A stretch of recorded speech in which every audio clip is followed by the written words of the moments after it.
მოგესალმებით. დღეს არის ჩვენი შემდეგი ეპიზოდი, e-commerce review შემდეგი ეპიზოდი და სტუმრად ვართ კომპანია GEFA-ში. თეა ცერაძესთან, რომელიც არის e-commerce დეპარტამენტის ხელმძღვანელი და ასევე ჩვენთან ერთად არის თაზო ლეჟავა, რომელიც არის ქვისლის აღმასრულებელი დირექტორი. მოგესალმებით. გამარჯობა ლადო.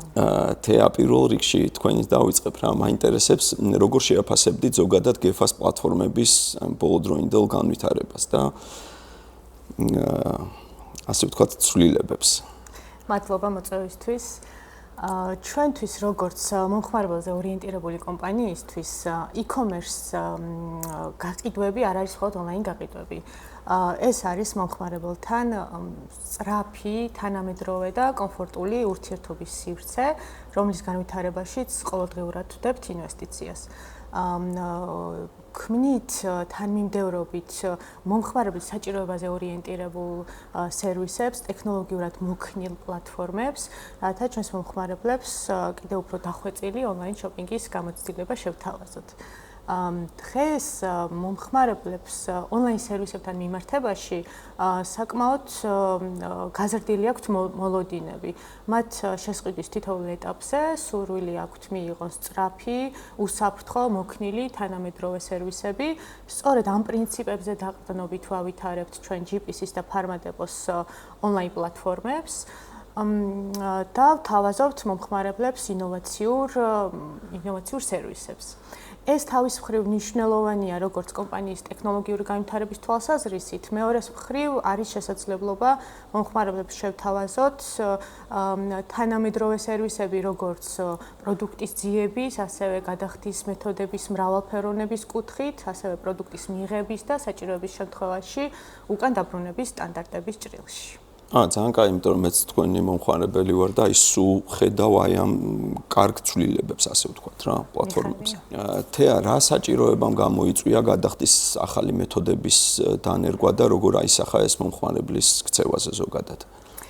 დღეს სხვადასხვა თაობას ონლაინ გადახდებთან დაკავშირებით განსხვავებული ჩვევები და მოლოდინები აქვს. სწორედ ამან განაპირობა ჩვენი გადაწყვეტილება გაგვემრავალფეროვნებინა გადახდის სისტემები. ვინაიდან ჩვენი მიზანია მომხმარებელს შევთავაზოთ მათთვის კომფორტული, მათთვის სასიამოვნო ჩეკაუტ პროცესი. ეს თავის კუთხით გულისხმობს ჩეკაუტ პროცესში დროპ-ოფების მინიმიზაციას, რაც მერე ბუნებრივი აზრდის კონვერსიას და შესაბამისად მერე ბიზნეს ლაინის ზრდას. ძირითადად ახალგაზრდა თაობა პრიორიტეტს ანიჭებს wallet-ით გადახდებს და open banking-ით გადახდებს, მაშინ როცა სხვა სეგმენტისთვის შესაძლოა უფრო ტრადიციული ბარათით მეთოდით გადახდა იყოს უფრო კომფორტული. ძალიან მაგარია. თეა, როგორ დაიწყო თქვენი და ქვისლის პარტნიორობა, თანამშრომლობა? აი ამაზეც როგორც ვიცით რა, ქვისლი ასე ვთქვათ AI search-ის ფუნქციონალს აკეთებს და AI chatbot-ები აქვს და ამაზეც რა. მთავარი იდეა იყო ჩვენი მომხმარებლისთვის შეგვეთავაზებინა AI ტექნოლოგიაზე დაფუძნებული პროდუქტის ძიებისა და კომუნიკაციის საშუალებები. ტრადიციული search სისტემა დაფუძნებულია keyword-ებზე, მაშინ როცა AI search-ი უკეთ აღიქვავს ძიების კონტექსტსა და შინაარსს, შესაბამისად ძიების რეზულტატი არის უფრო სწრაფი და შედეგზე ორიენტირებული. ჩვენთვის როგორც კომპანიისთვის მნიშვნელოვანი იყო ტექნოლოგიური კომპანიის მოძიება, ვინც GPS და ფარმადეპოს ონლაინ პლატფორმებს სხვა ეტაპზე გადაიყვანდა. აქედან დაიწყო GEFA-ს და ქვისლის თანამშრომლობა. და გავერთიანდით იმ მიზნისკენ, რომ GPS და ფარმადეპოს ონლაინ მომხმარებლებს შევთავაზოთ სწრაფი, მოქნილი AI ტექნოლოგიებზე დაფუძნებული, მათ საჭიროებებზე მორგებული ძიება, რაც თავის კუთხით გულისხმობს მათ გადაწყვეტილებაში თავდაჯერებულ მიდგომას. კი, გეთანხმები რა, ერთ-ერთი მნიშვნელოვანი ფუნქციაა, როდესაც ახლა მე მქონია ხშირად სხვადასხვა პლატფორმაზე რაღაცას რო ვეძებდი და ვერ ვიპოვე, მე გამოვედი და აღარ ვიყიდე. ამ დროს რეალურად თურმე აღმოჩნდა მე რომ ქონდათ ეს პროდუქტი და ამიტომ ხო დარწმუნებული ვარ, რომ ამან კიდევ უფრო გააუმჯობესა კონვერსიები რა. ნამდვილად მომხმარებელი უფრო მეტად შედის ინტერაქციაში ონლაინ პლატფორმასთან და მათი ძიება არის უფრო სწრაფი, შესაბამისად გადაწყვეტილებაც უფრო ხარისხიანი და თავდაჯერებული. კი ბატონო, ეხლა თაზოსთან გადავალ თუ შეიძლება. თაზო, AI search-ი და AI chatbot-ი რა პრობლემას აგვარებს GEFA-s პლატფორმებზე? თუ შეიძლება მაგაზე რომ უფრო დეტალურად. დიდი სიამოვნებით. ცოტა განსხვავებული მიზნები აქვს ამ პროდუქტს, რა თქმა უნდა, რაღაც თანაკვეთა არსებობს, მაგრამ ცალ-ცალკე შევეხოთ. Search-ის შემთხვევაში ეს არის სტანდარტულად, როდესაც ადამიანმა იცის, რა პრობლემის მოგვარება უნდა და რაღაცა მოძიებას ცდილობს, ჩვენ ვამცირებთ ეგრეთ წოდებულ frictions, წინაღობას, ხო, რომ არ დაჭირდეს რამდენიმე ცდელობა იმისთვის, რომ იპოვოს ის სწორი პროდუქტი, არ დაჭირდეს ფილტრების დამატებით გამოყენება ძიების შემდეგ და როგორც თავად ახსენე, ხშირად ხდება, რომ რაღაცას მოვძებნით და თუ მაშინვე ვერ ვნახეთ, ეგრეთ წოდებულ zero results რო ეძახიან ინგლისურად, ანუ ვერ მოიძებნა, არ არის პროდუქტი ან რაღაცა ეს მსგავს მესიჯს ვიღებთ და პირდაპირ გვჯერა, რომ ეს პროდუქტი არ არის და ამ დროს შეიძლება ჩვენ რაღაცა typo დავშტან, უბრალოდ სხვა ტერმინებით არის შევსებული, ხო, კატალოგი და აი ამას ამცირებს, ანუ გარდა გამოცდილების გაუმჯობესებისა, ეს გაყიდვებზეც აისახება, იმიტომ რომ პოტენციური დანაკარგია, როდესაც მომხმარებელი იმ პროდუქტს ვერ პოულობს და სხვაგან მიდის, შეიცვალა კონკურენტთან, ან საერთოდ გადაიფიქროს ყიდვა. Chat-ის შემთხვევაში ეს უფრო ინტერაქციული გამოცდილებაა, სადაც შეგვიძლია დამატებით კითხვები დაუსვათ, მაგალითად მოდი მამაკაცის შემთხვევაში, რომელსაც უნდა თქვათ სახის მოვლის საშუალებები და შეიძლება დიდად არ ერკვევა რა რისთვის არის, შეიძლება მიიღოს ამაში ძალიან სწრაფი და სწორი თანმიმდევრული დახმარება, მიუხედავად იმისა, რომ GEFA-s შემთხვევაში ადამიანებიც არიან, ვინც შეიძლება რომ დაეხმაროს მომხმარებელს, შეიძლება არასამუშაო დროს სურდეს მომხმარებელს დახმარების მიღება, ასევე ჩვენი AI იხვეწება, მოასწავლებს ან რაღაცაზე ინფორმაცია თუ არ აქვს, ამას დავამატებთ და ვითარდება და რაღაც ეტაპზე უკვე სრული ინფორმაცია აქვს მოცული, როდესაც ადამიანებს შეიძლება შეცდომა მოგვივიდეს, შეიძლება არა თანმიმდევრულები ვიყოთ, ან სხვა ადამიანები სხვა პასუხს სცემდნენ და ეს ბრენდის გადმოსახედიდან ძალიან მნიშვნელოვანია, რომ ყველასთან ერთნაირი მიდგომა იყოს და ერთნაირად საუბრობდეს კომპანია, ბრენდი მომხმარებელთან. ხო, და თაზო, აი, ჩემი დაკვირვებით რა, რასაც ბოლო პერიოდში დავაკვირდი, ძალიან გაზრდილი არის ღამე შოპინგი.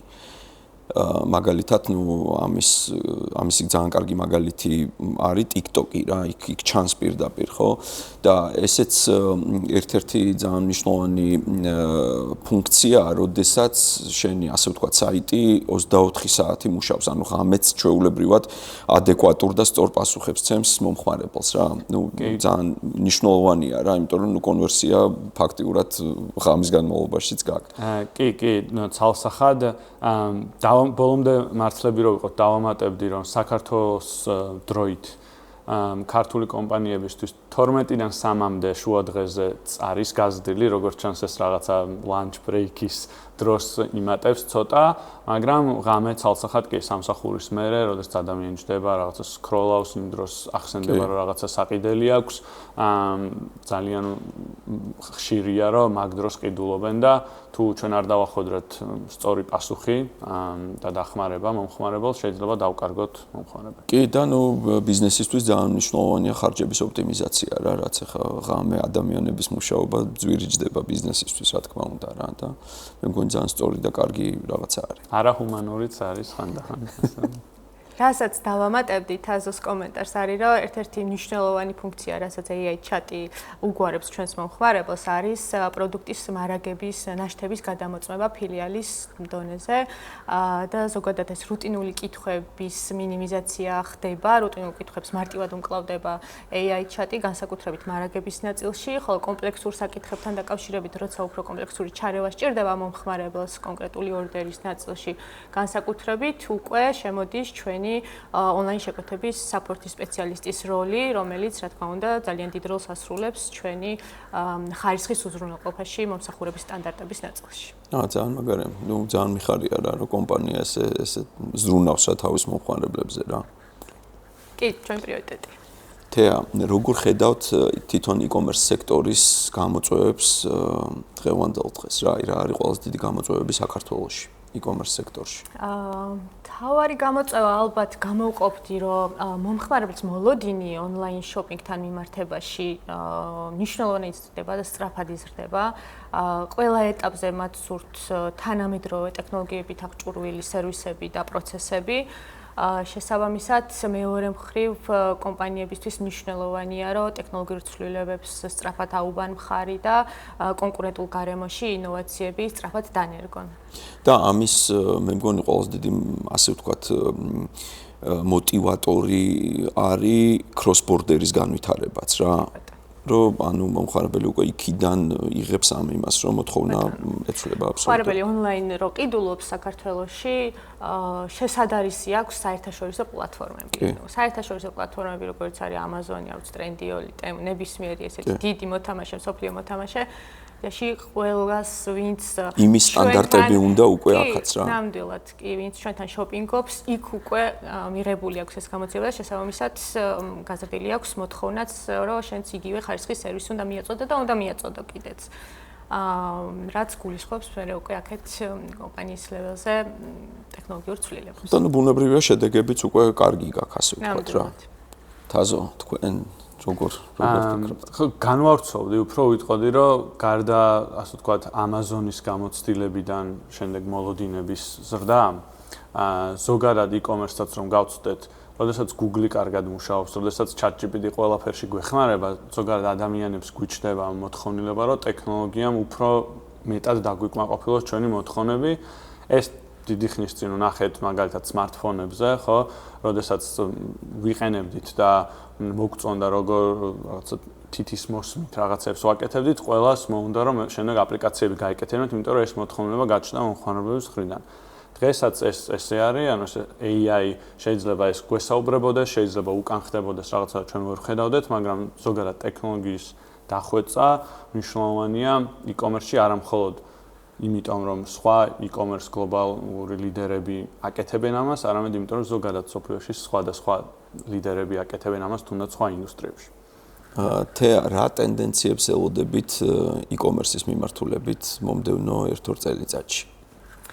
ვფიქრობ, AI გახდება e-commerce-ის განვითარების მამოძრავებელი ძალა, განსაკუთრებით პერსონალიზაციის, ჭკვიანი რეკომენდაციების და მომხმარებელთა კომუნიკაციის ნაწილში. Online პლატფორმები კიდევ უფრო მეტად შეძლებენ ანალიზი გაუკეთონ მომხმარებლის ქცევას, შესაბამისად, მათი online shopping-ის გამოცდილება იქნება კიდევ უფრო მათ საჭიროებებზე მორგებული და თანამედროვე და ინდივიდუალურ საჭიროებებზე მორგებული, უფრო ესე ვიტყოდი. აჰა, გასაგებია. კი, მაგაში აბსოლუტურად გეთანხმებით რა, რომ AI-ში გადადის e-commerce-ი ძალიან ისე აქტიურად რა.